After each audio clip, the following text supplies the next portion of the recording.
Dear students of class 8, this is the first lesson of history.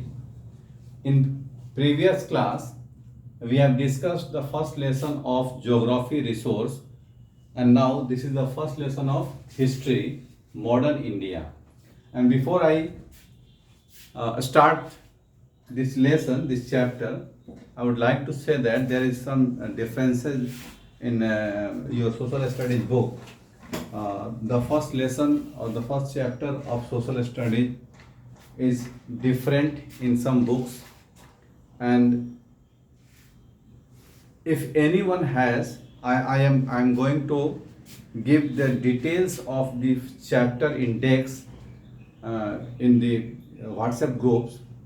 You see this and you find any difference, you can change your book and get the new book. Okay, आपको अगर लगता है कि आपका book में कोई change है, कोई बदलाव है, तो आप उस बुक को बदल लेंगे और ये बुक लेंगे जिसका कंटेंट ये है, यानी कि ज्योग्राफी में रिसोर्स है, ज्योग्राफी में रिसोर्स है, उसके बाद जो है वो हिस्ट्री में मॉडर्न इंडिया है और सोशल साइंस में पॉलिटिकल लाइफ है। तो ये आप बुक लेंगे। अगर इसमें से कोई चेंज हो रहा हो तो आप उस बुक को चेंज कर देंगे, बदल लेंगे और नया बुक ले लेंगे। ओके, सो मॉडर्न इंडिया के बारे में हम देखेंगे। जैसे आप जानते हैं कि इंडिया काफ़ी इसकी जो सिविलाइजेशन है वो काफ़ी पुरानी है और काफ़ी पहले से हम इसके बारे में पढ़ते आ रहे हैं, और ये भी जानते हैं कि इंडिया अपने आप में एक बहुत पुराना देश है जिसको अलग अलग नामों से हम जानते थे। जैसे इंडस के नाम से इसको जानते थे, फिर इसको हम भारत भी जानते थे, इसको आर्यावर्त भी जानते थे, इसको जम्बूद्वीप भी जानते थे, बहुत सारे नामों से जानते थे। अब यहाँ हम देखते हैं कि सबसे पहली बात क्या है कि इस चैप्टर का जो पहला टॉपिक है वो है कि importance of dates in history. History में डेट्स का क्या इंपॉर्टेंस है। देखिए, हिस्ट्री है क्या? हिस्ट्री का मतलब क्या होता है कि अभी अभी जो घटनाएं बीत गई, गुजर गई, वो सब पार्ट ऑफ हिस्ट्री हो गई, यानी कि वो सब हमारे हिस्ट्री का एक हिस्सा बन गई। और हर दिन जो घटना गुजर जाती है, बीत जाती है, वो सारी घटनाएं अगर हम उसको एक जगह पर रखें तो वो सब हिस्ट्री हो जाती हैं। तो हिस्ट्री में जैसे एक शरीर में अगर हम स्केलेटन हटा दें, मतलब उसके अंदर का ये हड्डियां हटा दें, ये पूरा कंकाल हटा दें, तो ये पूरा शरीर किसी काम का नहीं रहेगा। जैसे बॉडी में से अगर हम ब्रेन को हटा दें तो फिर ये शरीर किसी काम का नहीं रहेगा। उसी तरीके से बिना डेट्स का हिस्ट्री हम क्या जान सकते हैं कि कब, मतलब हिस्ट्री का मतलब क्या होता है कि कौन सी घटना कब हुई। हिस्ट्री से हम यही जानते हैं कि कौन सी घटना कब हुई, उस घटना का इन्फ्लुएंस क्या हुआ, उस घटना का प्रभाव क्या हुआ, या उस घटना का पूरे देश दुनिया पर क्या असर पड़ा। तो ये हम डेट्स ही अगर नहीं जानेंगे तो हिस्ट्री में सबसे जरूरी क्या होता है, डेट्स याद रखना। और अगर आपको डेट्स और ईयर्स नहीं याद हैं तो फिर हिस्ट्री का कोई मतलब नहीं है। वो एक तरह से आपके लिए कहानी हो जाएगी, या एक तरह से फिर वो जोक हो जाएगा। इसलिए हिस्ट्री में आप ध्यान देंगे डेट्स के बारे में। जैसे एक यहाँ पर एक चार्ट मैंने बनाया, यहाँ आपके बुक में भी है कि कैसे क्या हम लोग याद करते हैं। 1556 इसमें अकबर जो था वो मुगल एम्पेरर बना, यानी कि दिल्ली की गद्दी पर बैठा मुगल बादशाह बना। 1569 अकबर ने अपनी राजधानी फतेहपुर सीकरी में स्थापित करी। 1572 गुजरात को अकबर ने जीता। 1575 उसने इबादत खाना बनाया था, अकबर ने इबादत खाना बनाया था जहाँ पर दीन इलाही के धर्म की बात करी गई थी। 1580 पहला क्रिश्चियन मिशन मुगल कोर्ट में आया था। 1582 रेवेन्यू रिफॉर्म्स, यानी कि जमीन की नाप तौल की जो है प्रक्रिया अकबर के दरबार में जो मंत्री थे टोडरमल, उन्होंने किया था। और भी बहुत सारे डेट्स हो सकते हैं, क्योंकि हर ईयर में हर डेट को कुछ ना कुछ घटना होती है, वो सारी चीजें हिस्ट्री में आती हैं। तो मैंने एक मोटा मोटी लिया है 1605 जब अकबर की डेथ हुई थी। तो इस तरह से विदाउट डेट्स और विदाउट ईयर्स हम हिस्ट्री के बारे में कुछ भी नहीं जान सकते हैं, क्योंकि ये घटना कब घटी अगर हमको ये डेट नहीं मालूम है, हमारे पास डेट नहीं है, तो फिर उस घटना के बारे में हम बहुत कुछ जान नहीं पाते हैं, उसको इम्पोर्टेंस नहीं हो पाता है।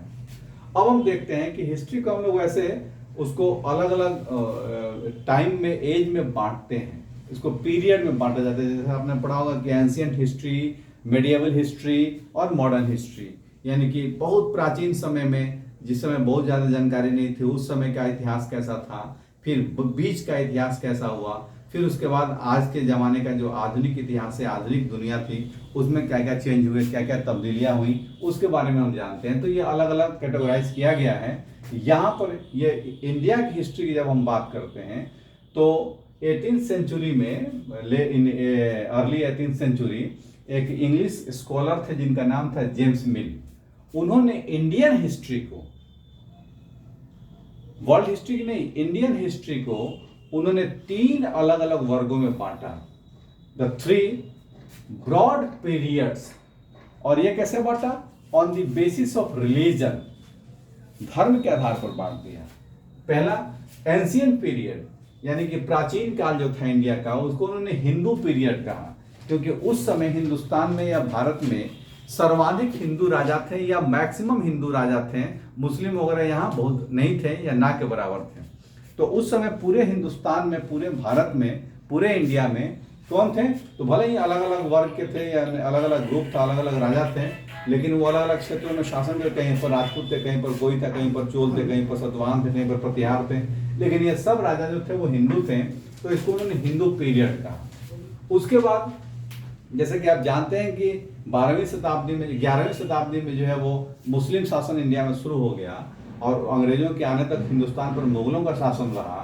तो उस मेडिएवल पीरियड को, यानी कि मध्य समय जो था, उसको उन्होंने मुस्लिम पीरियड कहा, क्योंकि इस टाइम हिंदुस्तान के अधिकांश हिस्से पर, भारत के अधिकांश हिस्से पर किसका शासन था? मुसलमानों का शासन था। जबकि औरंगजेब के डेथ के बाद धीरे धीरे इंडिया में अंग्रेजों का शासन हो गया और वो जो पीरियड हुआ उसके बाद 1947 तक, यानी कि आज़ादी के समय तक जो मॉडर्न पीरियड कहा गया, उस मॉडर्न पीरियड को या तो ब्रिटिश पीरियड कहा गया या क्रिश्चियन पीरियड कहा गया। तो ब्रिटिश पीरियड कहा गया क्योंकि यहाँ पर अंग्रेजों का शासन था, या क्रिश्चियन पीरियड कहा गया क्योंकि अंग्रेज क्रिश्चियनिटी को फॉलो करते थे। हालांकि ये जो डिवीजन था, जो उन्होंने पीरियडाइजेशन किया था, ये on the basis of religion किया था, धर्म के आधार पर किया था, जो कि उचित नहीं था। क्योंकि अंग्रेजों की एक और पॉलिसी थी। वो पॉलिसी क्या थी? हिंदुस्तान के लोगों को धर्म में बांट देना, और उनको डिवाइड एंड रूल की पॉलिसी थी, यानी कि उनको धर्म के नाम पर बांटो, उनको लड़ाओ और राज करो। तो बाद में आफ्टर इंडिपेंडेंस जो हिस्टोरियन हुए थे, जो इतिहासकार हुए, उन्होंने इसको इनकार कर दिया, डिनाई किया कि नहीं, on the basis of religion ये जो कैटेगरी बनाया गया है या जो पीरियड बनाया गया है ये सही नहीं है। तो बाद में इसको फिर से कैटेगराइज किया गया या फिर से इसका पीरियडाइजेशन किया गया। लेकिन उसमें हम देखेंगे मॉडर्न पीरियड के बारे में। हम चूंकि 7th में 6th में हम लोगों ने मुस्लिम शासन के बारे में और उसके पहले के जो छोटे छोटे राज्य थे उनके बारे में हम लोग पढ़ चुके हैं। तो हम देखते हैं मॉडर्न पीरियड के बारे में। और निश्चित रूप से मॉडर्न पीरियड किसका था? ब्रिटिश शासन का था, यानी कि हिंदुस्तान पर अंग्रेजों का शासन हो गया था। और इसमें एक नया वर्ड आया, वो वर्ड था कोलोनलाइजेशन। क्या था? कोलोनलाइजेशन। इसको बोलते हैं औपनिवेशीकरण। तो ये क्या होता है?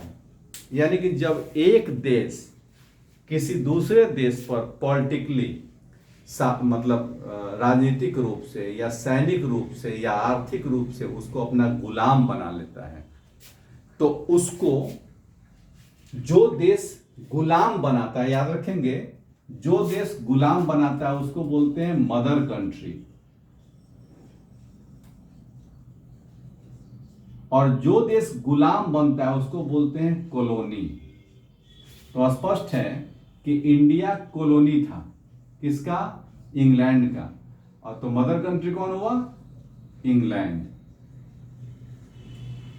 तो जो देश इंडिया गुलाम था, इंडिया को अपने कब्जे में किया था इंग्लैंड ने, तो India became the colony of England. So England was the mother country of India. इसको ऐसे हम समझ सकते हैं।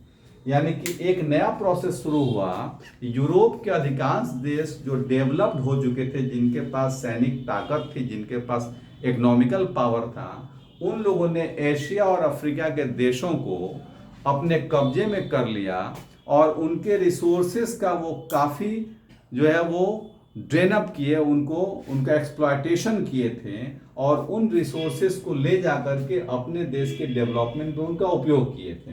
तो इंडिया के भी संसाधनों को अंग्रेजों ने काफ़ी एक्सप्लॉयट किया और उससे अपने इंग्लैंड को जो है वो डेवलप करने का काम किया। तो इस तरह से उन्होंने ये कॉलोनाइजेशन की प्रक्रिया अपनाई। तो इंडिया क्या हो गया, कॉलोनी हो गया, और इंग्लैंड क्या हो गया, उसकी मदर कंट्री हो गई।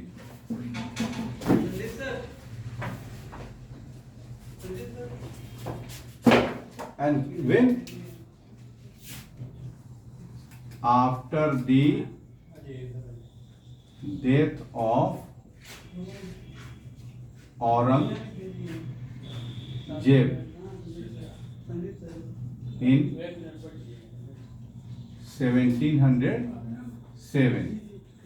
1707 में जब औरंगजेब की डेथ हो गई तो उसके बाद थोड़े बहुत मुगल शासक हुए, लेकिन कोई भी स्ट्रांगली इसको कंटेन नहीं कर पाया, यानी कि शासन को संभाल नहीं पाया। उसके बाद के जो मुगल बादशाह हुए, कोई 2 महीना, कोई 4 महीना, कोई 6 महीने रहा, और अल्टीमेटली पूरे इंडिया पर अंग्रेजों का कब्जा हो गया। अब यह है कि हम इसके बारे में जानकारी कैसे प्राप्त करते हैं। तो मॉडर्न पीरियड के बारे में जानकारी प्राप्त करने के लिए जो सोर्स मटेरियल है उसको कैटेगराइज किया गया 2 में, एक प्राइमरी सोर्स मटेरियल और दूसरा सेकेंडरी सोर्स मटेरियल। इसको हम लोग ओरिजिनल सोर्स मटेरियल भी कहते हैं, इसको डेराइव्ड सोर्स मटेरियल भी कहते हैं। तो जो आर्कियोलॉजिकल रिमेन्स है, यानी कि जो आर्कियोलॉजिकल रिमेन्स है, मतलब जो खुदाई से मिला या जो भी जमीन वगैरह से प्राप्त हुआ, उससे हमें इसकी जानकारी मिलती है, या उस समय के जो बुक्स थे, आर्टिकल्स थे, जो मैगजीन्स, जो भी लेटर्स वगैरह छपे थे, प्रिंट हुए थे, आए थे, उससे हमें जानकारी मिलती है। और डिराइव्ड का मतलब होता है जो रिपोर्ट्स बने, जो रिव्यू बना, जो बुक्स बने, उससे हमें उसकी जानकारी मिलती है। अब इसमें 2 चीजें हो गई।